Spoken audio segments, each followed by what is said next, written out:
All right, it's Bill here, and here's my thoughts on a 6-3 win over the Edmonton Oilers.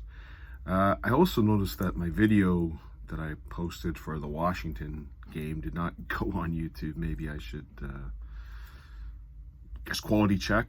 I thought I uploaded a video. Anyways, in that video, what can I tell you? I thought they played well against Washington. I'll be quick. I did a little rant on the Tom Wilson thing, but I see he got a 6-game suspension. I didn't get to play, didn't understand it. I don't understand how you one-handed swing as hard as you can high to, I think his excuse was he was trying to switch hands. Last time I checked, switching hands on a hockey stick going this way versus going this way, low. I think he was frustrated. Probably wanted to wrap him in the chest. He wrapped him in the head. Now, I'll give Tom Wilson the acting award of the year because, I mean, he reacted like he didn't mean to do it. Like, that was automatic. So maybe he was trying to wrap him in the chest, and then when it hit his head, he went all crap. But 6 games, I'm going to show you Jacob Trouba two-handing a guy in the face and got a $5,000 fine. The league, and again, I'm a Leaf fan, but I also see it as I see it. I thought it might have been a suspendable, maybe 2-game. But this league and George Peros they're just morons. And Tom Wilson has a reputation, I guess. I guess Jacob Trouba can go two-hand guys in the head like that and get a $5,000 fine. And a one-handed job gets you 6 games. So welcome to the NHL. Welcome to the fantasy hire old fighters who couldn't fight league into Department of safety. If I were an NHLPA member or if I was an NHL, the consistency is just not there. As we say, we can go into this game. The reffing was awful both ways, Edmonton and Toronto. Absolutely terrible. What is it? But again, you're not going to hear me blame the refs because they were bad both ways. There's a couple Edmonton calls that shouldn't have been calls. But anyways, at the end of the day, let me get into the Edmonton game. So you're going to hear a lot of positivity out of the Washington game. I also was really, really happy that Wall played good. I know he had the one banked off him, but I mean, Samsonov, I saw him in the net tonight, and I went, okay, we've got a back-to-back. I guess our best chance of winning maybe at home versus on the road in Carolina. Fair enough. I saw Martin Jones as the backup. Makes a lot of sense just in case something happens, and it does happen. But first couple shifts, I was a little bit worried about where this game was going to go, plus all the injuries. You got Bertuzzi, Marner, Yarncroc out of the lineup. I was glad not to see Brody back in, so that made me a little bit happy as the game started. But I thought the Edmonton Oilers came out pretty good, but then the Leafs played well. The Leafs did something I have not seen a Leaf team do ever in the last 7 years, and that is beat up on the best players on the other team and frustrate them. I never see this. I never see the Leafs give the gears to the best players on the other team. They don't go at Pasternak. They don't go at Stamkos, Kucherov. They just don't do it. They did tonight. They win at Draisaitl. They win at McDavid. And they hit them every single occurrence. When they're in front of the net, Jake McCabe's giving them shots. This is different. This is how the Leafs need to play. They need to take on the best players, just like the other teams do against us. Sam Bennett doesn't leave Austin Matthews alone or Marner alone. The Boston Bruins don't just give Austin Matthews and Mitch Marner and Nylander a free ride. They hit them. The Leafs have to do the same. Joel Edmondson was fantastic tonight until the third period, but we'll get into that in just a sec because the whole team was terrible in the third period. McCabe, Benoit, giving the gears to them. I even saw freaking McDavid getting ragdolled by Duar. This is good stuff. This is what we need. You saw the frustration on the Edmonton bench as this was happening. You had Kano in a hot mess. You had Holmberg do the little trip on McDavid as he's going to the bench. This is good stuff. This is playoff hockey. This is what you need. That wasn't a cheap shot. That was a trip. No doubt it was a trip, but it was a sneaky. It was what the Bruins and the Lightning do to the Leafs every year.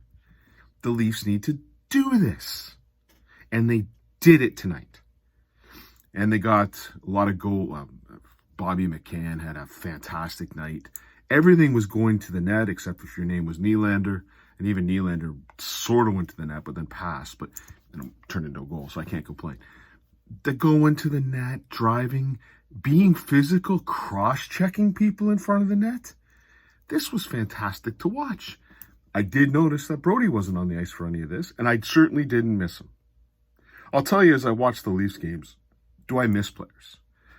No, I don't miss TJ Brody. I didn't miss Morgan Riley, I can tell you that. I didn't miss Johnny T, but we're missing Mitch Marner.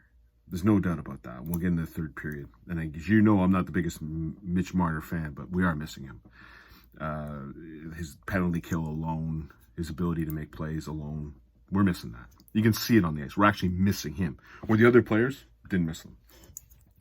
But again, you get I was joking. I actually watched the game at my parents', so that's why this video's in the morning on Sunday, and also getting ready for another game tonight against the Carolina Hurricanes, which is awesome. Two games of the weekend, pretty cool.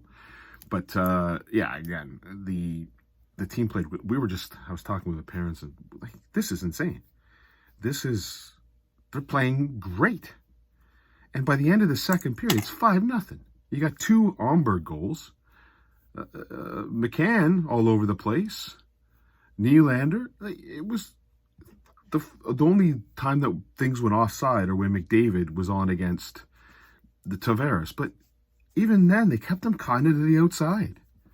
Now, Samsonov had to make some beautiful saves, and he made a couple saves look better than they were on the glove shots. But, I mean, they're coming from the blue line, so, okay, nice glove save, but it's coming from the blue line. But, again, there's no doubt Samsonov played well until we'll get into his injury. But, again, it was just the physical play is something that I was kind of like sitting there going, oh. Before this game started, if you asked me what the score was going to be, I thought Edmonton would beat them. But let me get on to the Edmonton Oilers for you Edmonton Oilers fans. You could go back to my first video of the year where everyone picked the Edmonton Oilers to win the cup. You ain't winning nothing. So you go with like tonight is a demonstration of what the Oilers are. They're a one-liner. They loaded up Draisaitl, Hyman, and McDavid, and I expected Hyman to get his 50th goal just to embarrass the Leafs a little bit. He got his 49th. You got the worst defense I've ever seen. Evan Bouchard. Holy. That is garbage. That is hot garbage. I don't care how many points he gets. I know he's on the point scoring list. That is garbage. He's responsible for 3 of those goals the Leafs scored. I mean, that... Cody Ceci? You got a big tall guy who can't skate. I mean, this is what the Leafs needed. This is what Leafs fans needed. They needed to see that there is a worse defense in the NHL, and it's the Edmonton Oilers. And goaltending. Oh, Skinner. Ooh, tall guy. Very tall. Can't stop a puck, but he was very tall. Pickard was good. Skinner, tall guy. Real tall. Just like that Darnay. Real tall. Terrible, though. So this was a nice little... wow, the Leafs don't have the worst defense in the NHL. It looks like the Edmonton Oilers might have the worst defense in the NHL, and that's fantastic. That's good to see. The Oilers have no chance. You got the best player, you got one of the top 3 best players. You can argue all we want, McDavid, McKinnon, or Matthews, and I would suggest probably McKinnon and McDavid would be ahead of Matthews. I'm a Leaf fan, but I think Matthews top 3. You got, you're blowing it. You're loading up one line. The Leafs did this for a while. They would load up Nylander, Marner, and Matthews, and they're just not effective. Yeah, McDavid was great on the ice, and he must have played 30 minutes because it didn't look like he left the first period. He didn't leave the ice for the first 3 minutes. And the only time that the Edmonton Oilers really scored was on a power play or an empty net. So when it was 5-on-5, the Leafs owned them. Good luck, Edmonton. Who are you playing in the first round? I don't know who you playing in the first round. Who are you playing? Winnipeg or Vegas? Sayonara, Edmonton. Pleasure knowing you. Because you ain't getting anywhere in the Western Conference with that defense. Just like most likely the Leafs aren't going anywhere with our defense. But the defense for the Edmonton Oilers, I'm sorry, is worse than the Toronto Maple Leafs. And that is tough to do. If I watched the Edmonton Oilers, I am sure I would have rants on Evan Bouchard. Because, man, I've never seen a worse player. Like, that's bad. He's got a nice slap shot. He's got an offensive play. But the man can't play defense. I mean, who did he have? Noah Gregor was owning him on one-on-ones. He was totally responsible for the fifth Omberg, or the Omberg goal, where he's sitting there batting it around. It was insane. No effort, no nothing from that guy. Anyways, enough about the Edmonton Oilers. They're a crappy team. I don't care what the record is. They've got no chance of being in the Stanley Cup final. People picked them to win the Stanley Cup. Yeah, okay. Good luck. Anyways, it's good to torch the Edmonton Oilers fans, because as everyone knows, when you watch my channel, there's only one Canadian team. That'd be the Trouba Maple Leafs, right? Check the ratings if you disagree with me. Anyways, again, great game. Got contributions all over the place, but the physical play, the Edmondson, the Benoit, the McCabe, even though McCabe made some horrible plays. Timmins made a horrible over the pass play, but they were, or where he shot over the boards, but they were physical. The only one that wasn't physical was Liljegren and Riley, but you expect that. The other four played physical hockey. That's what you need. You need to get in the best players' faces. When we get Florida or Boston, you gotta get in Pasternak's face. You gotta get in Reinhardt's face. You gotta get in you gotta drive them nuts.